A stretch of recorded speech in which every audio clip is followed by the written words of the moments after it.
Good morning, and here we are again to talk to you about Politics is Local. I'm John Helge. I'm Nate Markham. And we have a special guest today. We're welcoming to the podcast studio Rebecca Amidon. And Rebecca is a good friend of mine. We've known each other for about 4 years now, and she's got some interesting thoughts that we want to share with you. So Nate, why don't you start the interrogation, I guess. Yeah, welcome, Rebecca. Thank you for having me, I think. Okay. All right, just go ahead and tell us a little bit about yourself. Yeah, I'm Rebecca Amidon, and I'm proud to live here in Manistee and to be a Michigander. A little bit about myself is that I grew up on a 100-acre farm in a log cabin that my dad built. My dad was a conservation officer. My mom worked in a hospital, and it was a great childhood. It was a childhood that I wanted my kids to have, which was the reason that we chose to move to Manistee. We live out in the country.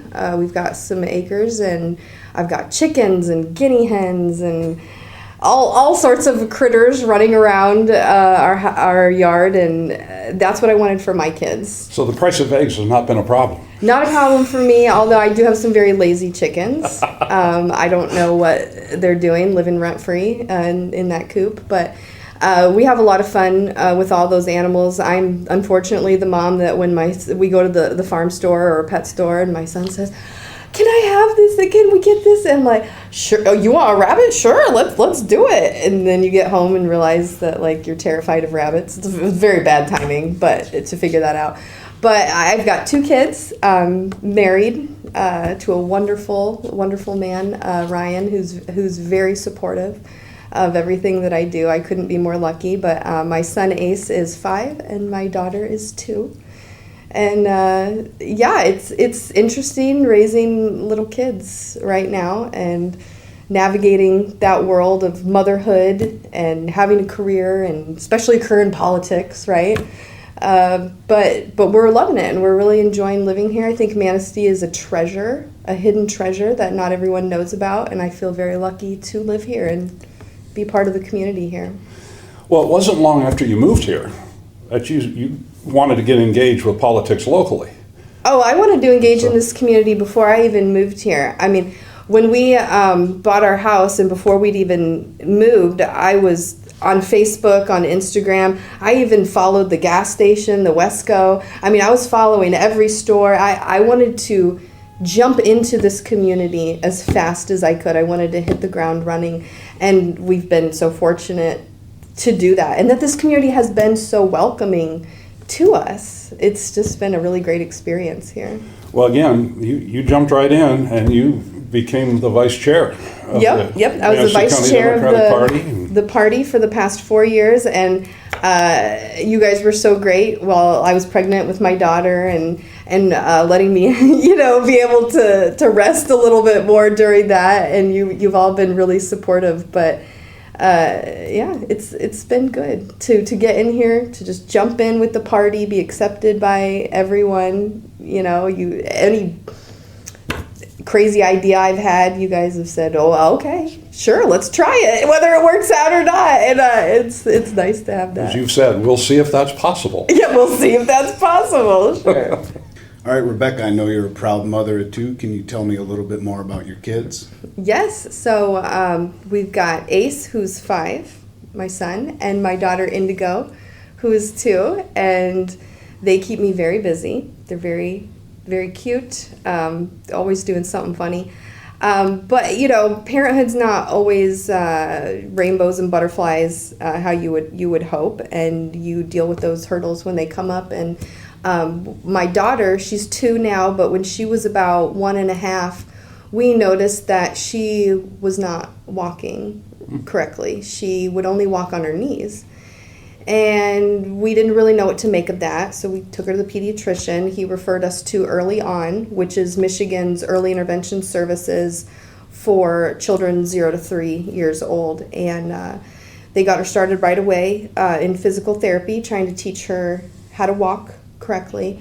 And unfortunately, due to outsourcing, my husband's job was outsourced to another country. Oh. And so that kind of left us in a situation where we didn't have health care, where we, you know, lost our income unexpectedly. And luckily, we were able to get on Medicaid. Now, I've never been on Medicaid. I've never had to use any type of government service in that way. But I was so happy to see how easy it was to get the services that Indigo needed to help her walk. So the Early On is funded through Medicaid and the Federal Department of Education. But with our family also being on Medicaid, we were able to get her an MRI on her brain. We were able to get her orthotic ankle braces to go inside of her shoes to give her more stability when she walks. We were also able to get additional physical therapy appointments at the local hospital system.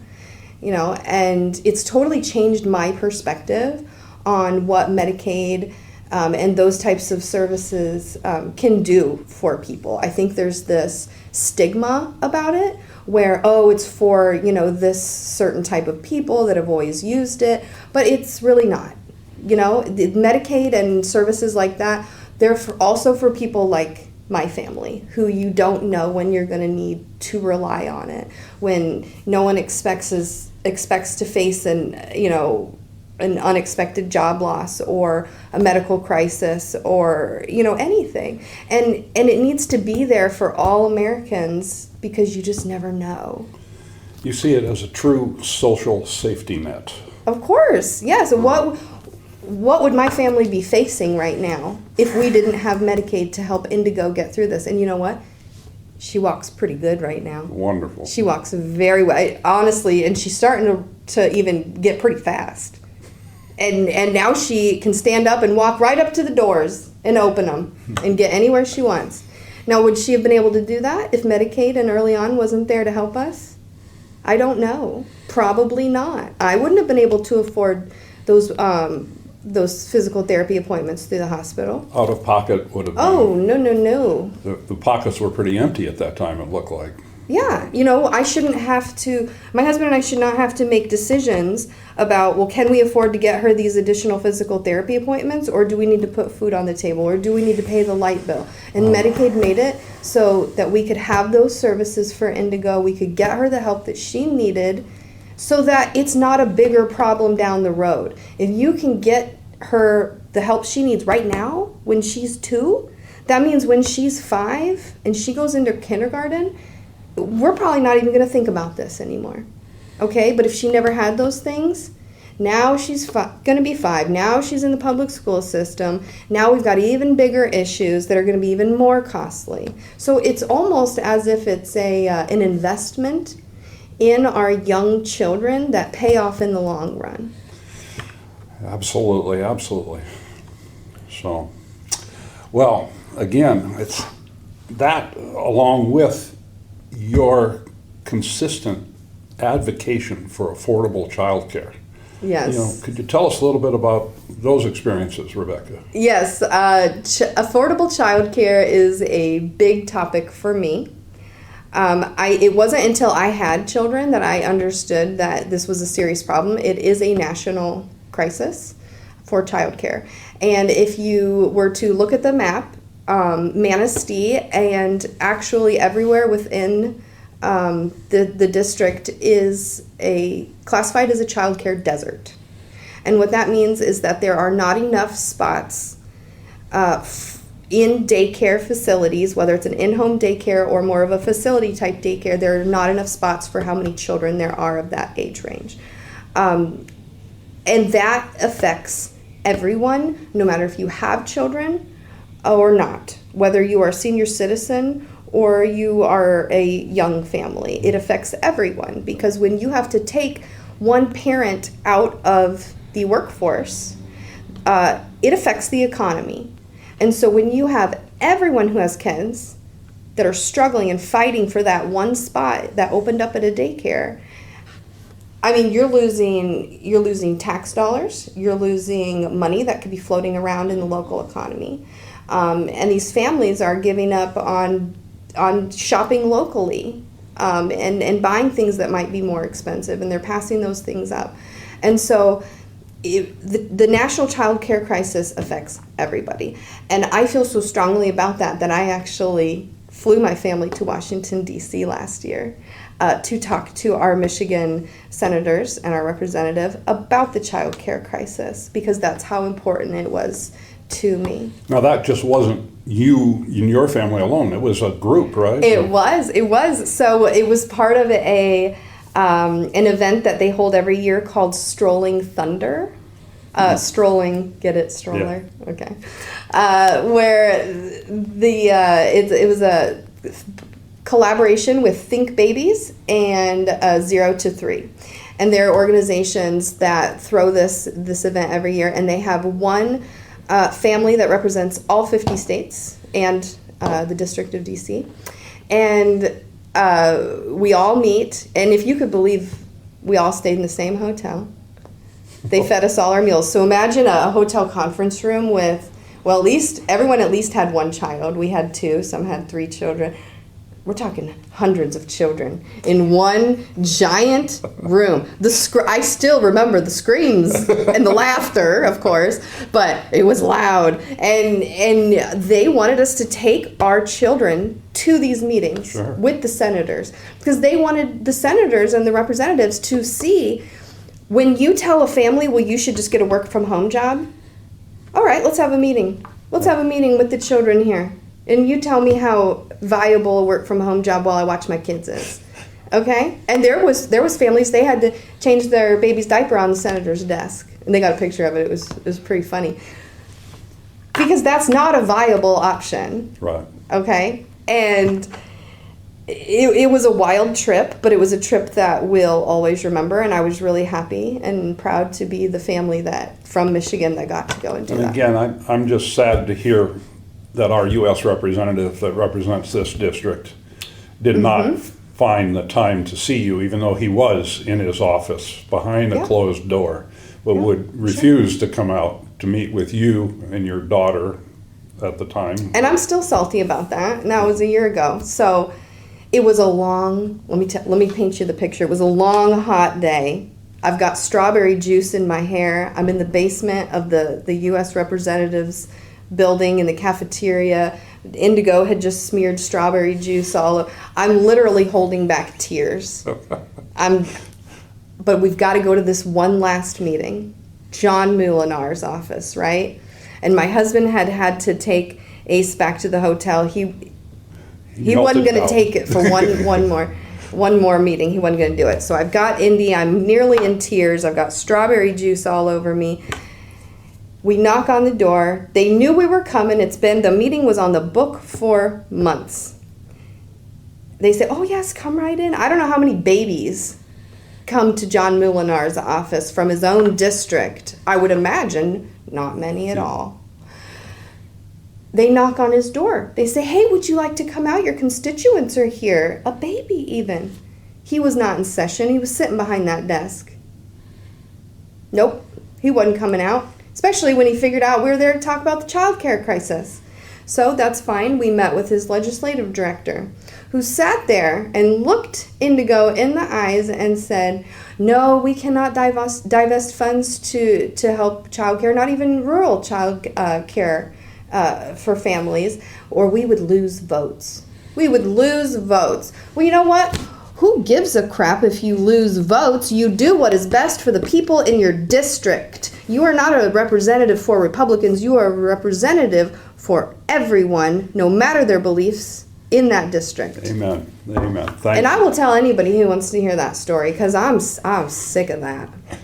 So there's certain things that come together to fire up people like yourself, and I'm really happy to see that you're getting engaged in, throwing your hat in a ring, considering throwing your hat in a ring to go to Lansing and do something.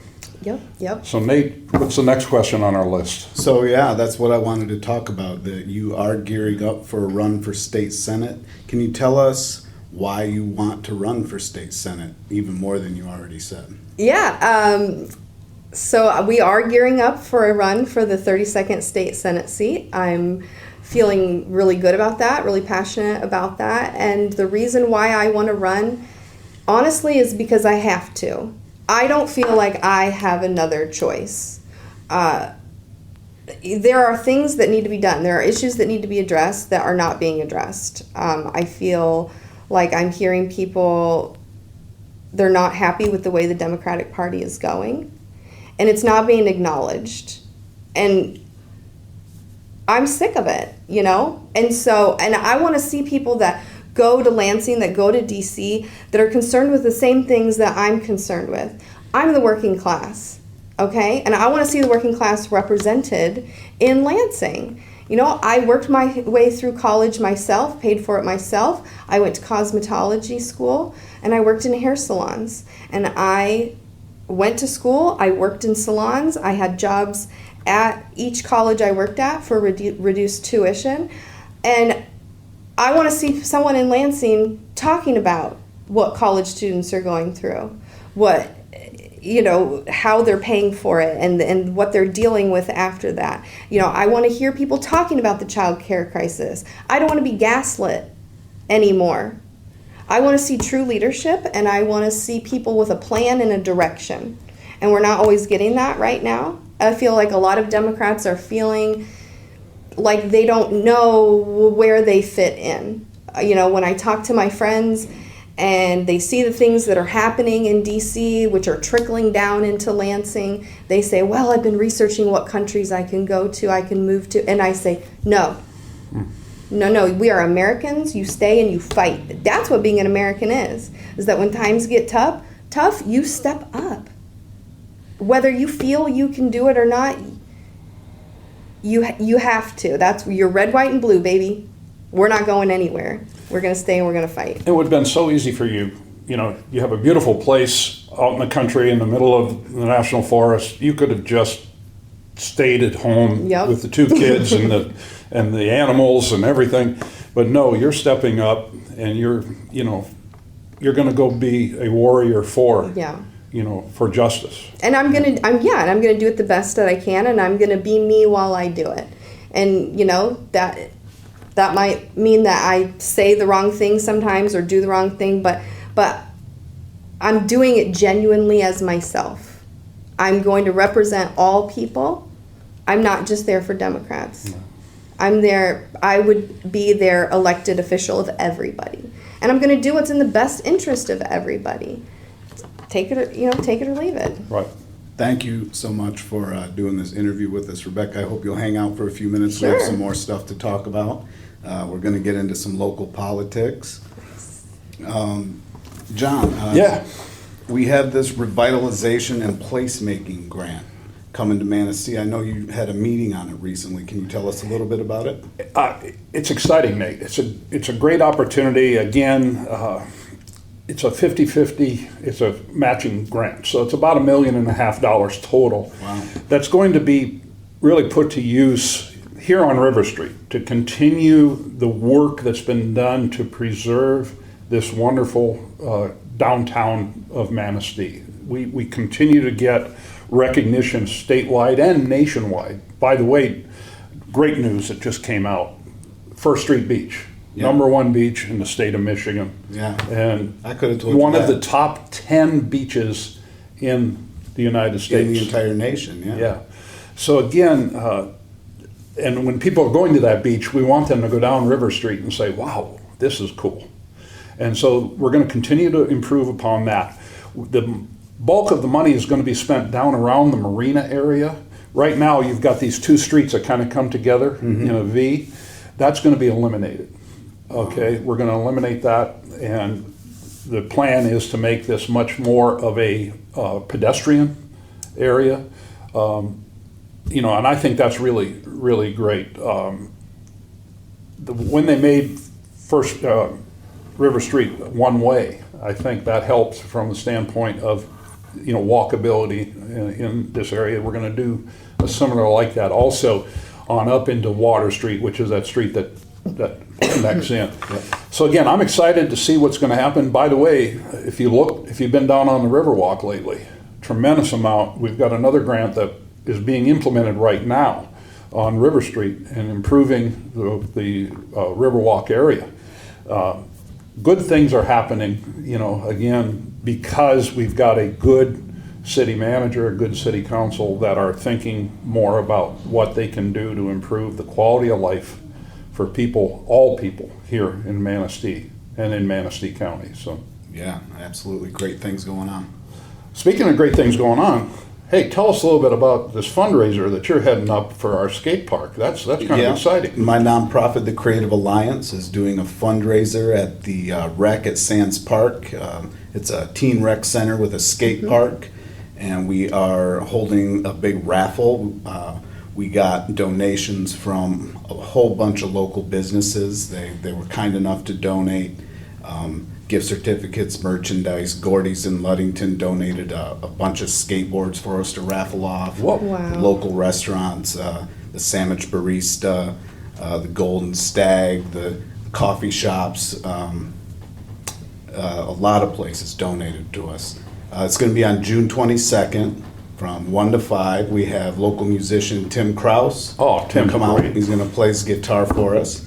I'm going to DJ, play some Oh, records. I want to see that. I want to be there just to see that. Yeah, I'll be DJing in between things, and we have some artists from the Creative Alliance who are going to play music for us as well. And I believe there are kids from the rec who are going to play some music for Wow. us too. We're going to have games like Giant Jenga, Giant Connect 4, Cornhole, stuff like that.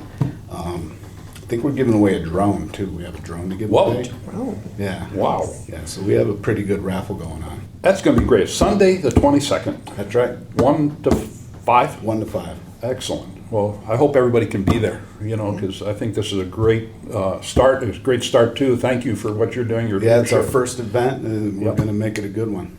Excellent. Well, speaking of other things to do, we got a busy June coming up. Yeah. We got a busy June. We start right away on, June 14th. We're going to have a major demonstration here in Mass Manistee. protests, yeah. The No Kings protest. Again, sadly, $25 million is being, wasted rolling tanks down Pennsylvania Avenue in Washington, D.C. for the benefit of, the dear leader there. And in response to that, we're going to gather here, and I've got a goal. I want to see more than the 500 to 700 people. We're that going to showed beat up. our number. We're going to get 1,000 this time. I'll tell you. What do you think, Rebecca? Are you going to be there? Oh, I'm going to be there with bells on. All right. I'm pretty excited for it. Maybe with a stroller or two? Yep. Oh, definitely. Yeah, that'd be great. So that's on the 14th. Yeah, and this is in conjunction with other nationwide protests. This There is are gonna be hundreds huge. of It's protests gonna be huge. going on all across the country. It's very important. We're going to start at 4:30 here in Manistee. There are other demonstrations, and if you're up for it, you could go to a demonstration, starting in All the up and down morning, the all West Coast, afternoon, yeah. and end up here in Manistee. But we've got one in Benzonia, we've got one in Cadillac, we've got one in Ludington. But we're going to end up here at 4:30, and then we're going to have a hot dog roast, and again some music. Tim Kraus again is going to be there to entertain the group, and it'll be down at Z's Carts, on great. Water Street. Yeah. They've got a big open parking lot that they've allowing us to have this gathering at. So again, come protest, but then gather after for the social. Meet and talk to people that are like-minded. I think that's important. The other thing I want to make everybody aware of is every Saturday morning, starting this Saturday, the 31st, we're going to have an information table at the farmers market. I'll be there. And we're just there to show people that we care. Show people are always asking, so what do you Democrats stand for? What's your gig? Well, we're going to be able to answer that. We're going to be able to have that conversation with people. We're going to be able to give them some information about what we do stand for. And I think people will, I'd love to have anybody come by and just sit and talk and visit. Yeah. And the farmers market in Manistee is wonderful. It's really great. And this is a great time of year because rhubarb is up, and I love rhubarb. I love rhubarb pie. You can also get a good breakfast burrito down there at the There you go. food truck. That's the highlight for me. Absolutely. Then on the 21st, on Saturday the 21st, we're going to have a major protest of the private GO-owned I'm going to call it a concentration camp. It's a prison that's outside of Baldwin that's shut down right now, that the Department of Homeland Security, ICE, is wanting to start up as basically a concentration camp. And Eric Lampinen, good friend of ours, he's heading this up, but every county party in the 2nd Congressional District, there are 20 counties, we're going to be converging on that facility, which is right off of M37, just north of Baldwin. Yep, I talked to Eric yesterday. I'll be there taking video. Yeah, starting at 10 o'clock in the morning, and we'll be done by noon. But I think it's important that we, raise this up, because we don't need to spend that money. $100 billion is in the great big beautiful bill right now. $100 billion is just to support ICE and these, crazy deportations where they're sending people out of this country with no due process. So again, we've got opportunities to rise up and say this is wrong, and that's great. One other thing I'd just like to tell you about that's kind of exciting, and this is brand new, hot off the presses. Secretary of State Jocelyn Benson, who has declared that she's running for governor of the state of Michigan, will be with us on the 17th, June 17th, at the Lakeside Cafe. Oh, great. In Bear Lake. Wow. And she's going to be joining us for our coffee and conversation that we have every alternate week out in Manistee County. But Jocelyn Benson will be there, and I hope that we can fill the place. Oh, it'll be packed. Because she's an excellent speaker, and boy, I'll tell you what, she is the face of free and fair elections in the United States. And I think she's done a great job and is going to be a great candidate for governor of the state of Michigan. So again, I'm excited about that. A lot of great things happening. It's a busy month. Good start to the summer. Always going to be busy. Yeah. Well, Rebecca, hey, thanks so much for being here today. Thanks for having me. And thank you for considering throwing your hat in the ring. I can't wait to be able to support you and your campaign. And you've got some great helpers out there already. You're putting a team together that is pretty formidable. So again, thank you, folks. We're really happy to be here. We're going to drop another podcast in another couple of weeks. We want your feedback. We've appreciated what people have said to us so far, and I hope you're seeing, us improve as we go along. And again, this is important that we get the word out there, and we're looking forward to seeing you again in a couple of weeks. But remember, you got a lot of opportunities to get engaged, get involved, and get out there and tell people that we care about others. Thank you.